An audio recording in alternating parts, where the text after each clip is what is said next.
Hello everyone, good morning. কেমন আছো সবাই? আশা করি অনেক ভালো আছো। আমিও কিন্তু অনেক ভালো আছি। আমি তারা লাইফস্টাইল ডেলি ব্লগে আবারও চলে আসলাম একটা নতুন ব্লগ নিয়ে। আশা করি তোমরা যে যেখান থেকে দেখছো সবাই ভালো আছো এবং সুস্থ আছো। তোমাদের সবাইকে নিয়ে তাহলে আজকের ব্লগটা স্টার্ট করলাম। আর আজকের ব্লগটা আশা করি তোমাদের কিন্তু অনেক ভালো লাগবে। আজকে আমি তোমাদের সাথে শেয়ার করব কয়েকটা মাত্র নিয়ম ফলো করলেই কিন্তু তোমরা খুব তাড়াতাড়ি ঘরবাড়ি পরিষ্কার পরিচ্ছন্ন এবং গুছিয়ে সুন্দরভাবে রাখতে পারবে। আমার কিন্তু এই গোছানো সুন্দর করে সাজানো জিনিসটা বেশ ভালো লাগে। এখন যেন এটা আমার একটা অভ্যাসে পরিণত হয়ে গেছে। বাড়িতে একটু আধটু নোংরা আমার একদমই পছন্দ হয় না। তো সেই হিসেবে কী করে আমি ঘরবাড়িটা পরিষ্কার করে সবসময় রাখি সেটা তোমাদের সাথে শেয়ার করব। তার আগে সকালবেলা কিন্তু এখানে শিল্পী চা বানিয়ে নিয়েছে। আমিও একটু চা পিলাম। সকালবেলা চাটা খুব একটা পিই না, তবে ওদের সাথে থেকে এখন পিয়ে নিচ্ছি। আর সাথে কিন্তু ব্রেড বাটার নিয়ে নিয়েছিলাম। বাটার ব্রেড দিয়ে না চাটা জাস্ট অসাধারণ লাগে। আর আমি চা খুব একটা এখন সকালে পিই না। ওই কখনো ব্ল্যাক কফি, কখনো চিয়া সিড ভেজানো পানি, এগুলোই পিয়ে নিই। জিরা পানি এইসবগুলো পিই। তো এখন মানে সবাই আছে বলে সেই জন্য কিন্তু চাটা সবার সাথে বসে একটু খেয়ে নিই। আর আমার চাটা বেশ ভালোই লাগে, বাট শরীরের জন্য কিন্তু আমি সকালের খাওয়াটা ছেড়ে দিয়েছি। আমি কিন্তু চাটা পেয়ার পরে এখানে চলে আসলাম বেডরুমে। তো বেডরুমটা আগে বেডশিটটা আমি চেঞ্জ করে নিচ্ছি। আর সকালবেলা উঠেই তো আগে আমি জানালা কভারটা খুলে দিই। যতক্ষণ না সকালে উঠে জানালা কভারটা খুলবে দেখবে ততক্ষণ কিন্তু রুমের একটা পজিটিভ ভাইবস আসে না। ওই জানালা কভার বন্ধ করে যদি বাইরে চলে আসি তো সেটাতে কিন্তু ভালো দেখায় না। আর সকালবেলার ধূপটা, সকালবেলার বাইরের হাওয়াটা অবশ্যই কিন্তু ভেতরে ঢোকার দরকার। তো ওই জানালা কভার বন্ধ রাখলে কিন্তু সেটা আসে না। তো এটা কিন্তু একটা পজিটিভ পয়েন্ট, এটা তোমরা ফলো করতে পারো। সব কাজ সেরে সকালবেলা উঠেই কিন্তু আগে জানালা কপাটটা ভালো করে খুলে বাইরের হাওয়াটা ভেতরে আসতে দেবে। তো তারপর কিন্তু বেডশিটটা ঠিক করে নেবে। আমি কিন্তু বেডশিটটা আজকে চেঞ্জ করব বলে আগে চাটা পিয়ে নিয়েছিলাম, তারপরে কিন্তু বেডশিটটা চেঞ্জ করতে আসলাম। আর এখন এই বেডশিটগুলো মেশিনে দিয়ে দেবো, মেশিনে ঘুরিয়ে নেবো।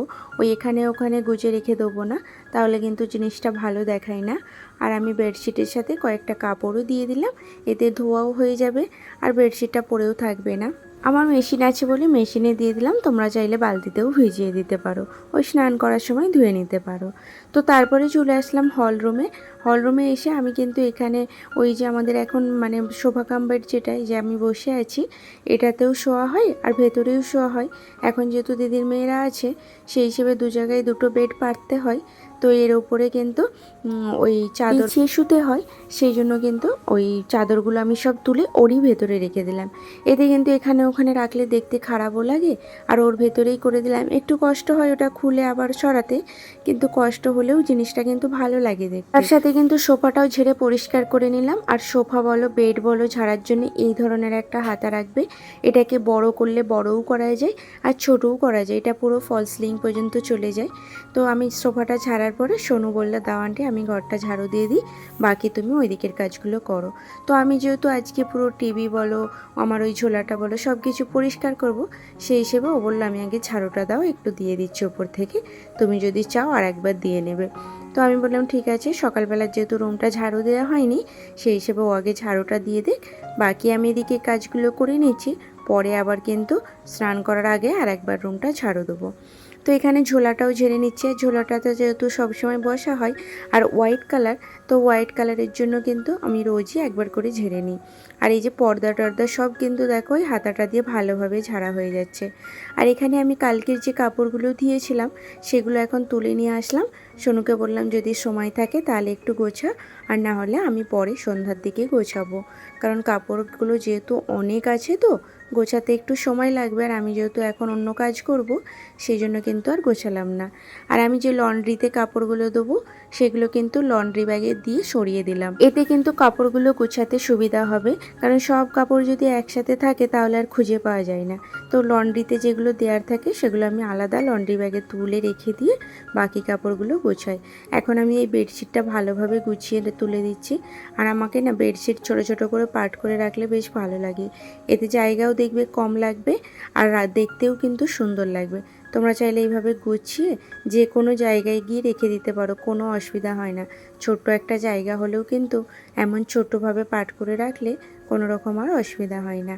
আর এখানে সোনু কিন্তু অনেক কাপড় গুছিয়েছে, বাকি কিছু কাপড় আমি রাখতে বলেছি, যেগুলো আমি সন্ধ্যায় গুছাবো। ওই দিকের কাজটা করতে করতে তারপরে এখানে ভাতটা বসিয়ে দিলাম। আজকে না রান্না, কালকে রাত্রে যেহেতু অনেক কিছু রান্না করেছিলাম, আর রাত্রিতে তো দিদিদের বাড়িতে খাওয়া দাওয়া করেছিলাম, তো সেই হিসেবে কিন্তু সবজি অনেকটা ফ্রিজে রাখা আছে, ওই ডিপ ফ্রিজেই করে দিয়েছিলাম। তো সেই হিসেবে শুধু ভাতটা আজকে বসাচ্ছি, আর সবজি কিছু রান্না করব না ভাবলাম, কারণ আমরা 3টে মেয়ে খাবো তো, আর ভেবেছি রাত্রিতে রান্না করব। তো এখানে আমি ভাতটা বসিয়ে দিয়ে একটু বাড়ি ঘর পরিষ্কার করলে তো আর হবে না, নিজেকেও কিন্তু একটু পরিষ্কার পরিচ্ছন্ন রাখতে হবে। তার জন্য কিন্তু আমি এখানে পেঁয়াজ বাটে নিয়েছি, আর পেঁয়াজের রসটা বার করে নিচ্ছি, সাথে 1 চামচ কোকোনাট অয়েল আর 1 চামচ ক্যাস্টার অয়েল কিন্তু দিলাম। তো এটা আমি চুলে লাগাবো, আমার যেহেতু খুবই পরিমাণে হেয়ার ফল হচ্ছে। আর খুবই পরিমাণে হচ্ছে বলতে কি বলো তো, দেশের পানিটা না আলাদা, আর আমাদের এখানে মুম্বাইয়ের পানি সম্পূর্ণ আলাদা, মানে নোনা পানি, সমুদ্রের পানি, তো সেই হিসেবে কিন্তু চুলটা মানে যতই ভালো করে ধোয়ার চেষ্টা করি, যতই কিছু ইউজ করি, হেয়ার ফলটা ঠিক কম বেশি সবার হয়েই যাচ্ছে। যখন থেকে আমার দিদির মেয়েরা এখানে এসেছে, ওদের কিন্তু বাড়িতে হেয়ার ফল হতো না, এখানে এসে কিন্তু ওদেরও অনেক হেয়ার ফল হচ্ছে। তো ওরাও আমাকে বলছিল আমাদেরও কিন্তু প্রচুর পরিমাণে হেয়ার ফল হচ্ছে, কিছু করার নেই, মানে পানিটা এমন তো, মানে কয়েকবার তো আমি এমনও করেছিলাম বিসলারির পানিতে মানে মাথায় ঢালতাম, কিন্তু বিসলারির পানিতে রোজ যদি মাথা ধুই তাহলে কিন্তু খাবার দাবার কেনাকাটা ছেড়ে দিয়ে তখন কিন্তু শুধু পানি কিনেই স্নান করব। তো সেই হিসেবে ছেড়েই দিয়েছি, যা হবে দেখা যাবে। তো এই যে ভাতটাও হয়ে গেছে, ভাতটা এখানে বসে নিয়েছি, আর এখানে কিছু বাসন ছিল সকালের ওই চায় নাস্তা পেয়ে, তো সেগুলো সব ধুয়ে নিচ্ছি। কালকে রাত্রেরও না কিছুটা বাসন টাসন রয়েই গিয়েছিল, ওই দিদিদের বাড়িতে যেহেতু চলে গিয়েছিলাম, কালকে তো খুব মাস্তি হয়েছিল, মাস্তি করে তারপরে কিন্তু দিদিদের বাড়িতে চলে গিয়েছিলাম। তো সেখানে খাওয়া দাওয়া করে রাত্রিবেলা এসে আর বাসন ধোয়া হয়েছিল না, তো এই এখন কিন্তু সব বাসনগুলো ধুয়ে নিলাম। সব সময় চেষ্টা করবে রান্নার শেষে বাসনগুলো ধুতে, কারণ রান্নার পরে কিন্তু আবার কিছু এক্সট্রা মানে কিছু বেরিয়ে যায়। তো সেই হিসেবে আমি সবসময় করি কি, রান্নাটা হয়ে গেলে একদম শেষে কিন্তু এদিকে বাসনগুলোও ধুয়ে নিই, বাকি যেগুলো থাকে মুছে নিই। আর গ্যাসটা যেহেতু এখন গরম আছে, সেই হিসেবে কিন্তু গ্যাসটা আমি ওপর থেকে হালকা হালকাভাবে যেসবগুলো নোংরা আছে সেগুলো মুছে দিচ্ছি, বাকি ভালোভাবে একবারে কিন্তু ক্লিন করব, সেটা ভেবেছি রাত্রেই করব। কারণ এখন গ্যাসটার না এই যে টাইলসটা মানে পাথরটা আছে, ওটা ওই সাইডটাতে গরম আছে, আর এটা যেহেতু একটা শুকনো কাপড়, তো সেই হিসেবে আমি শুকনো কাপড় দিয়ে এটা মুছে নিচ্ছি, পরে ভিজে কাপড় দিয়ে ভালো করে সন্ধ্যাবেলা ধুয়ে নেবো। বাসনগুলো ধোয়া হয়ে গেছে, এবার কিন্তু আমি ঘরটা পোছা লাগাবো।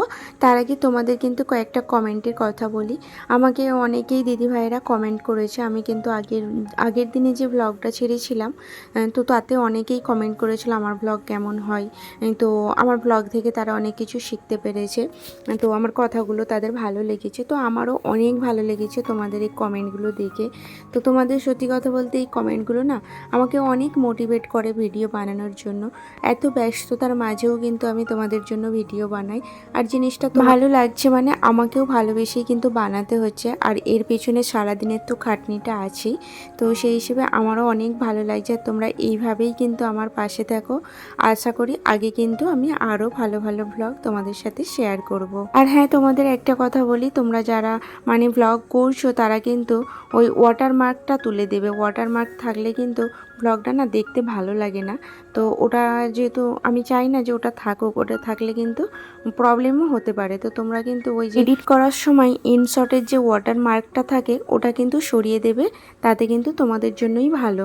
তো আর সবাই একটু ভালো করে থাম্বনেলটা লাগাবে, ভিডিও রিলেটেড যেগুলো মানে তোমরা করছো সেগুলো একটু থাম্বনেলে দেবে, দেখতে কিন্তু ভালো লাগে এটা।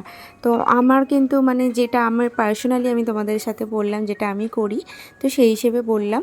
তো আমি এমন কিছু জেনে গেছি সেটাও কিন্তু না, আমি যেইটুকু জানি আমি তোমাদের সাথে শেয়ার করলাম। তো আশা করি তোমাদের কিন্তু কাজে আসবে। তাহলে চলো ভিডিওটা আজকের মতো এখানেই শেষ করলাম, আর আজকের ভিডিওটা কেমন লাগলো অবশ্যই কিন্তু জানিও, আর দেখা হচ্ছে তাহলে নেক্সট ভিডিও। টাটা।